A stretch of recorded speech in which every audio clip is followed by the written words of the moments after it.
पिछली बार मावेश मुझे शिकागो में रेस करने के लिए भेजता है और बड़ी मुश्किल से मैं अपनी GT 650 से रेस कंप्लीट कर लेता हूँ। और इन सब के बाद अब मैं मार्गा के लिए काम कर रहा था। तो अब रेस जीतने के बाद मार्गा मुझे अपने हेडक्वार्टर्स की तरफ लेके जा रहा था और अब ये मुझसे क्या काम करवाने वाला था इसका मुझे कोई भी आइडिया नहीं था। मैं तो बस इसके पीछे पीछे चले जा रहा था और चारों तरफ तो भाई काफी सारी सिक्योरिटी का इंतजाम था। और ऐसे ही चलते चलते हम पहुंच गए थे एक सीक्रेट कैबिन की तरफ। लेकिन वहाँ पे जाके तो मुझे एक और नई बात मालूम पड़ती है, क्योंकि मार्गा मुझे बोलने लगता है कि अंदर तुमसे जितना पूछा जाए उतना ही जवाब देना, क्योंकि हमारे बड़े बॉस बहुत खतरनाक है। अगर तुमने उससे उल्टी बात की तो वो तुम्हें जिंदा नहीं छोड़ेगा। लेकिन मुझे तो लगा था यहाँ के मेन बॉस आप ही हो मार्गा भाई। हर बाप का एक बाप होता है जिसे हम दादाजी कहते हैं। अब मार्गा भाई कैबिन के पहले अंदर चल जाते हैं और उसके बाद दरवाजा बंद हो जाता है। इतना नहीं मेरा फोन बजना शुरू हो जाता है और जैसे ही मैं फोन को पिकअप करता हूँ तो मुझे मालूम पड़ता है कि ये फोन तो मावेश का था। एक वॉइस मैसेज आया हुआ था जिसे मैं ओपन करता हूँ तो मुझे मालूम पड़ता है सोने की चिड़िया जरूर लाना। अब जैसे ही मैंने मैसेज को कंप्लीट किया इतने में दरवाजा खुल जाता है। अबे ओ किससे बात कर रहा है? वो भाई घर से अम्मी का फोन आया था। ठीक है अब अंदर आ जा, बॉस ने तुझे अर्जेंट बुलाया है। अब जैसे ही मैं कैबिन के अंदर जाता हूँ वहाँ पर मुझे सूट बूट में एक आदमी खड़ा दिखाई देता है जो कि यहाँ का मेन बॉस लग रहा था और फिर मुझे मार्गा बोलने लगता है, देख मूसा, ये है अपने इरशाद भाई। इरशाद भाई यही है वो मूसा। अरे वाह वाह वाह, तुमने तो बहुत कमाल ही कर दिया। जिस तरह से तुमने मेरे ड्राइवर्स को हराया है वो काबिले तारीफ है। इसलिए तुम आज मेरे मेंशन में खड़े हो, क्योंकि इरशाद भाई सिर्फ नसीब वालों को ही मिलता है। मार्गा ने तुम्हें बता ही दिया होगा कि तुम आज से मेरे लिए काम करोगे। जैसी गाड़ी तुमने वो रेस में चलाई, तुम्हें हर बार उससे खतरनाक गाड़ी चलानी होगी। तुम्हें मेरे साथ रह के ऐसे ऐसे मिशन करने होंगे जो कि फास्ट एंड फ्यूरियस वालों ने भी कभी नहीं किए। बाप रे, ये काम तो काफी ज्यादा खतरनाक लगते हैं। अरे भाई काम खतरनाक है इसलिए तो तुम चुने गए हो। तो अगर तू इस सब के लिए तैयार है तो तुझे मैं अपना आज पहला मिशन देने वाला हूँ। अब ये सब सुनने के बाद मैं इरशाद भाई को बोलने लगता हूँ कि ठीक है भाई, आप जो मिशन बोलोगे मैं वो करूंगा। तो फिर इरशाद बोलने लगता है, तो तेरा पहला मिशन होगा मार्कोस के साथ। इसके भाई को दूसरी गैंग वालों ने किडनैप कर लिया है। तुझे आगे वाली गैंग को जाके बजाना है और इसमें ये तेरा साथ देगा। गैंग को बजाने वाला काम तो मैं पहले भी कर चुका हूँ, ये तो मेरे लिए आसान रहेगा। अरे पहले पूरी बात ध्यान से सुन बाबू। गैंग में 400 बंदे हैं, पूरे के पूरे क्रिमिनल्स। ये चेन्नई के बंदे जी, बहुत मारते। पंगा एक नहीं दो नहीं 400 लोगों से है। लेकिन मूसा तू फिक्र मत कर, हमारी गैंग भी साथ में रहेंगी। अब ये लोग तो डिस्कस कर रहे थे कि इस गैंग पे किस तरीके से हमला करना है, लेकिन मैं तो यहाँ पे किसी और काम के लिए आया था। मुझे बस किसी भी तरह ये इरशाद और मार्गा को निपटा के मावेश के लिए सोने की चिड़िया लानी थी। लेकिन ये लोग तो भाई मेरे सामने ही थे। लेकिन तभी अचानक से मुझे एक मौका नजर आता है। इरशाद भाई को एकदम से एक फोन आता है और वो फोन पे बात करना शुरू कर देता है और यही मुझे लग रहा था कि ये सही मौका है। और जब सभी लोगों का ध्यान इरशाद भाई और फोन कॉल पे था, अचानक मैं अपने जेब से एक बम निकालता हूँ और इससे पहले कि वो कुछ समझ पाते हैं मैं बम को वहीं पे फेंक देता हूँ और बाहर निकल जाता हूँ दरवाजे से। धोखेबाज धोखेबाज धोखेबाज। अरे बाउली के, ये तूने क्या कर दिया?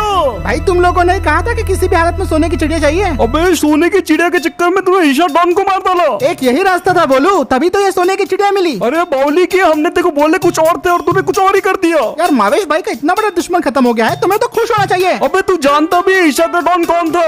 वो लुइजी वेंटेटा के 7 भाइयों में सबसे छोटा भाई था। अरे भाई तुम ये क्या बात कर रहे हो? तुमने मुझे पहले क्यों नहीं बताया? अब बहुत देर हो चुकी है, जाना पड़ेगा। अरे भैया अब देखो न्यूयॉर्क जाना पड़ेगा। ये सुनने के बाद मैं भोलू से पूछने लगता हूँ कि मुझे न्यूयॉर्क क्यों जाना पड़ेगा। उतना मैं देखो समझा नहीं सकता, पर अगर देखो जिंदा रहना है तो पहले न्यूयॉर्क की फ्लाइट पकड़ और निकल यहाँ से। कभी कभी हम कुछ ऐसे काम कर देते हैं जिसका अंजाम हमें पता नहीं होता और इस बार मैंने बिल्कुल वही किया था। मैंने मावेश द डॉन का काम तो कर दिया था, लेकिन उसके चक्कर में मैंने इरशाद भाई को जो मारा, तो अब इसकी वजह से उसके 6 भाई मेरे पीछे पड़ गए थे और मेरे पास जिंदा रहने का बस एक ही तरीका था कि मैं अपना देश छोड़ के चले जाऊँ। फैसला करना मेरे लिए बहुत मुश्किल था, लेकिन जान से ज्यादा कुछ नहीं। इसलिए भोलू भाई ने जैसा बोला था मैं फ्लाइट में बैठ गया था। मेरे जेब में जितने पैसे थे मैं उतने पैसे से फ्लाइट की टिकट से लेके हर चीज करा के फ्लाइट में बैठ गया था। यहाँ तक कि मैं अपना मोबाइल भी घर पे छोड़ के आया था, क्योंकि वो बंदे मुझे ट्रेस कर सकते थे मेरे मोबाइल से। मुझे काफी घबराहट हो रही थी, लेकिन मेरे पास कोई और चारा भी नहीं था। और फाइनली अब प्लेन हमारा टेक ऑफ कर जाता है मेरी सिटी से और मैं अपनी सिटी को फाइनल गुड बाय कहके वहाँ से निकल जाता हूँ। जाने का तो मुझे बिल्कुल भी मन नहीं था, पर लेकिन मैंने सोच लिया था कि अब जो होगा वो अच्छा ही होगा। फिर फाइनली 8 घंटे के लंबे सफर के बाद मुझे वो शहर दिखाई देने लगता है जिसमें मेरे आने वाले कुछ आगे दिन या फिर महीने भी कटने वाले थे। फाइनली मैं हर सुपर हीरो मूवी में तबाह होने वाले शहर न्यूयॉर्क में पहुंच गया था।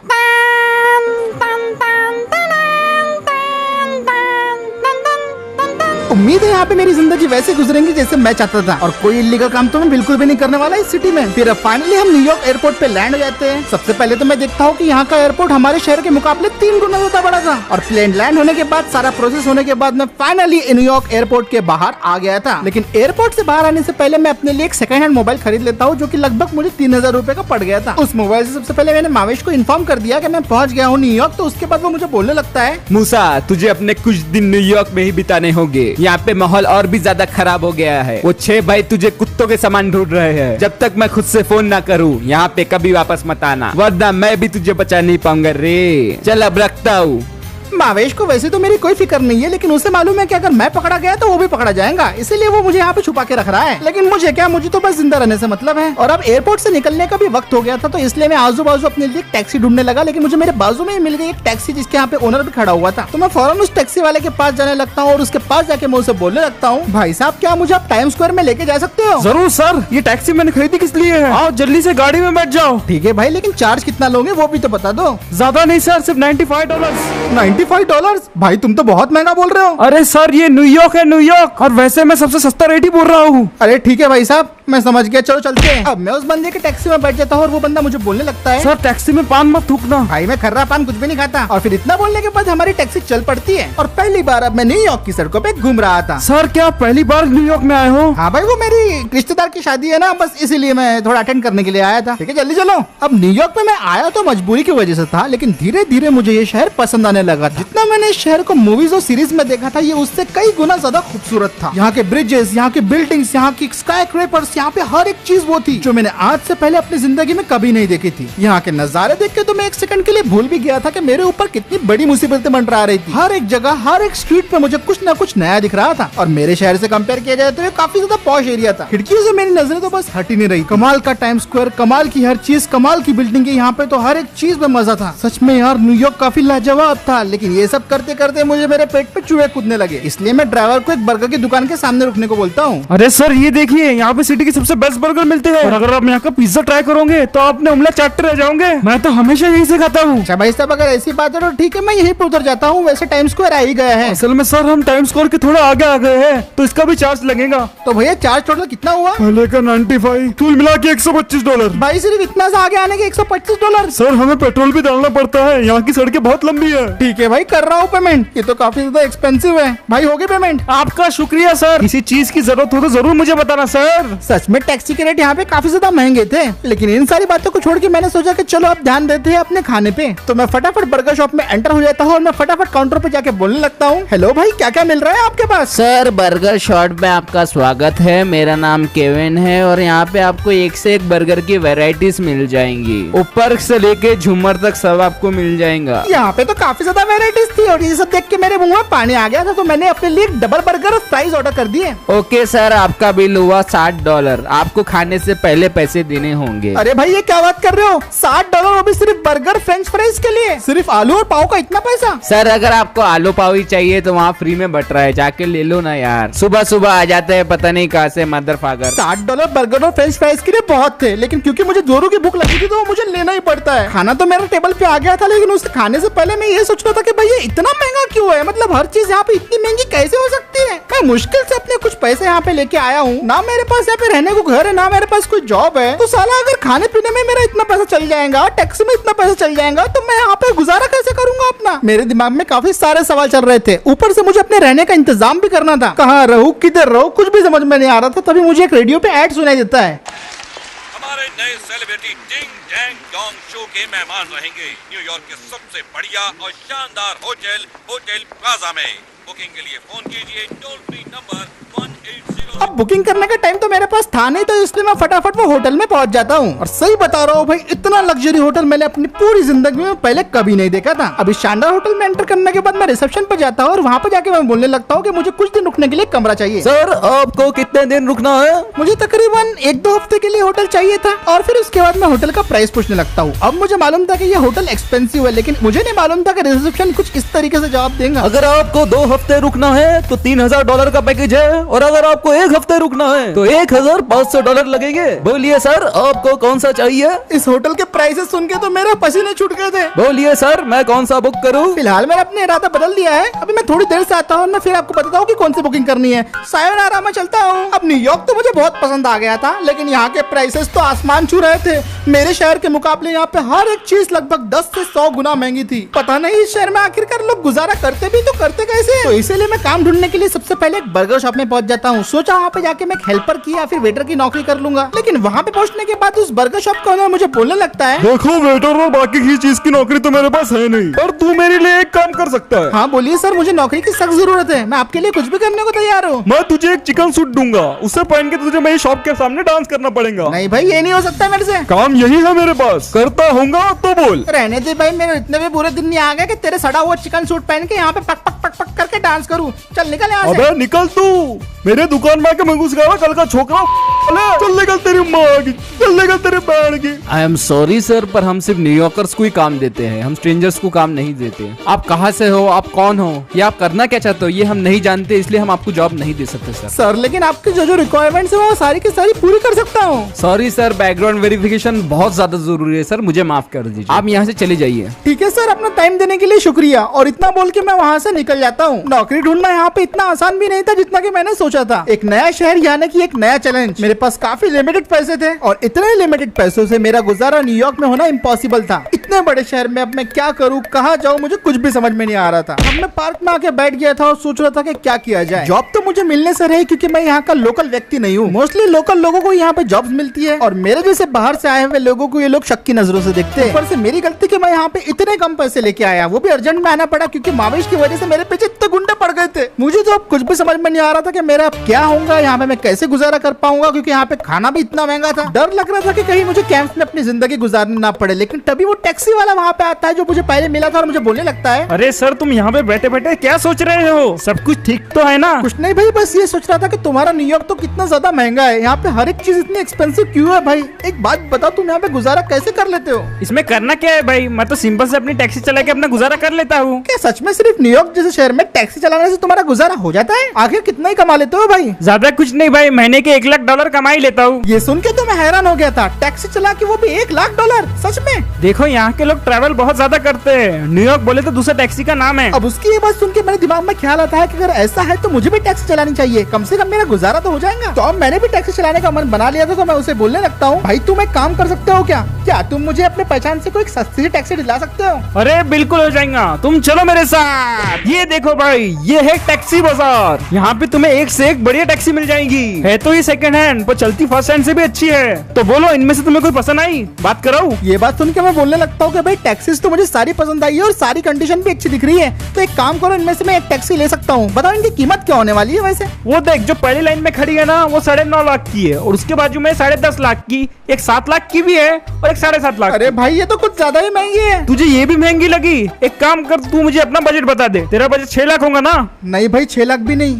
5 लाख? 5 लाख बहुत ज्यादा हो जाएंगे। 3 लाख? ये भी ज्यादा ही है। अरे भाई 2 लाख तो होगा। भाई मेरे को इधर रहना भी है। अरे जान दे, लाख रुपए तो होंगे ना तेरे पास? लाख थे मेरे पास, लेकिन उसमें से खाने पीने का और टैक्सी का खर्चा खत्म हो गया। तो फिलहाल तेरे पास अभी है कितने? मेरे पास देखा जाए तो अभी 80,000 रूपए। 80,000 में कोई टैक्सी आ सकती है क्या, वो भी न्यूयॉर्क में? ये तो समस्या है रे बाबा, लगता है मुझे कुछ करना होगा। एक को फोन लगा था, एक बंदा था जो 80,000 में एक टैक्सी बेच रहा था, काफी जरूरत थी उसे, मैंने उसकी टैक्सी गिरवी रखा था।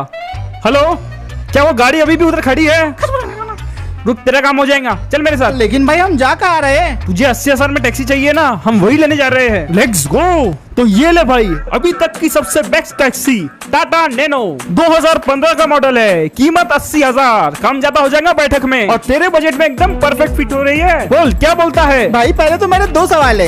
एक कि टाटा नैनो की टैक्सी न्यूयॉर्क में क्या कर रही है, और दूसरी बात कि अच्छी से चलेंगी भी या फिर नहीं, या फिर तुझे खराब गाड़ी चिपका रहे हो मुझे? देख मैं तो दलाल हूँ, तुझे तो गाड़ी खुद ही चेक करनी पड़ेगी। अब उसकी ये बात सुन के मैं ठीक है बोल देता हूँ, और पूरी तरीके से गाड़ी का इंस्पेक्शन करने के बाद मुझे गाड़ी ओके ओके लगती है तो मैं उसे बोलता हूँ ठीक है भाई, मैं गाड़ी परचेस करने के लिए तैयार हूँ। फिर उसके बाद वो बंदा मुझे ठीक है बोल देता है, और फिर उसके मैं बैंक अकाउंट में सारे के सारे पैसे जो मेरे पास बचे हुए थे मैं ट्रांसफर कर देता हूँ। तेरे साथ बिजनेस करके मजा आया दोस्त, उम्मीद है तेरी टैक्सी से तेरे खाने पीने का खर्चा निकल जाए। ओ पैसे आ गए। तेरा नाम मूसा है क्या? मैं तेरा नाम पूछना ही भूल गया, सॉरी। ये ले तेरी गाड़ी की चाबी, अभी मैं फिलहाल यहाँ से निकलता हूँ क्योंकि मैं भी एक टैक्सी वाला हूँ। अब इतना बोल के ये बंदा तो वहाँ से चला गया था, लेकिन उसके बाद अब शुरू होने वाली थी मेरी टैक्सी ड्राइवर की जिंदगी। नैनो तो मैंने पहले भी चला रखी है, लेकिन पहली बार ऐसे होने जा रहा था कि मैं नैनो की टैक्सी चलाने जा रहा था, वो भी न्यूयॉर्क जैसे शहर में। अब मैं नैनो के अंदर बैठ के उसे स्टार्ट करने की कोशिश कर रहा था, लेकिन पहले 5 मिनट तक तो ये स्टार्ट ही नहीं हुई। लेकिन जब ये स्टार्ट हुई फिर उसके बाद मुझे जान को सुकून आया और फिर मैं इसे लेके वहाँ से निकल पड़ा। अब देखूंगा मेरी नैनो का जलवा। अरे अमेरिका में इंडिया, ये नैनो तो काफी शानदार चल रही थी।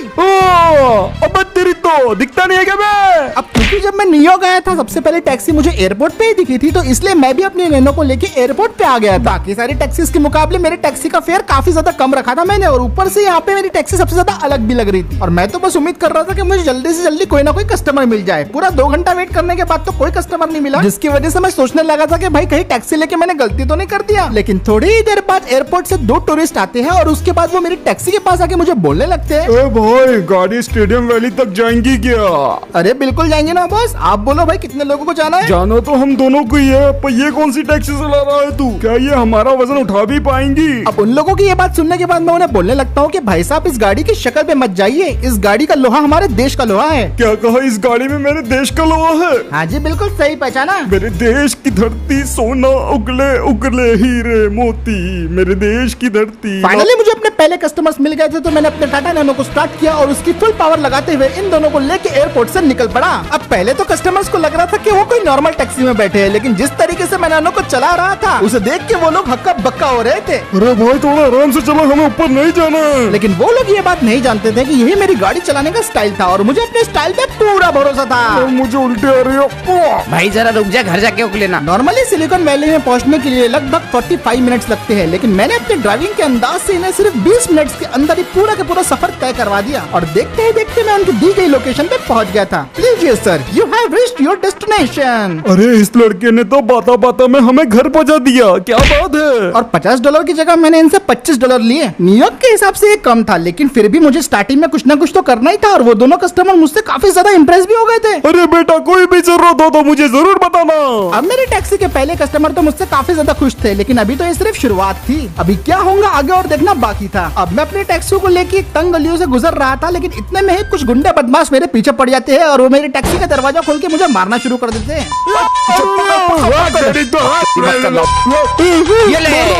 कुछ देर तक ऐसी ही लड़ाई चलने के बाद फाइनली मैं गुंडों को सबक सिखा देता हूँ और मैं अपनी टैक्सी को लेकर वहाँ से अपनी अगले कस्टमर की तरफ निकल पड़ता हूँ, जो कि मुझे बहुत जल्द मिल जाता है। टैक्सी ड्राइवर, टैक्सी वाली चलोगे क्या? You will rest in pieces. Rest and peace का तो पता नहीं दोस्तों, लेकिन टैक्सी में हमारे रेस्ट आप जरूर कर सकते हो। अब इन भाई सबको मैं आराम से टैक्सी में बिठा के लेके जा रहा था। You brother, do you watch WWE? Sometime yes brother, sometime no.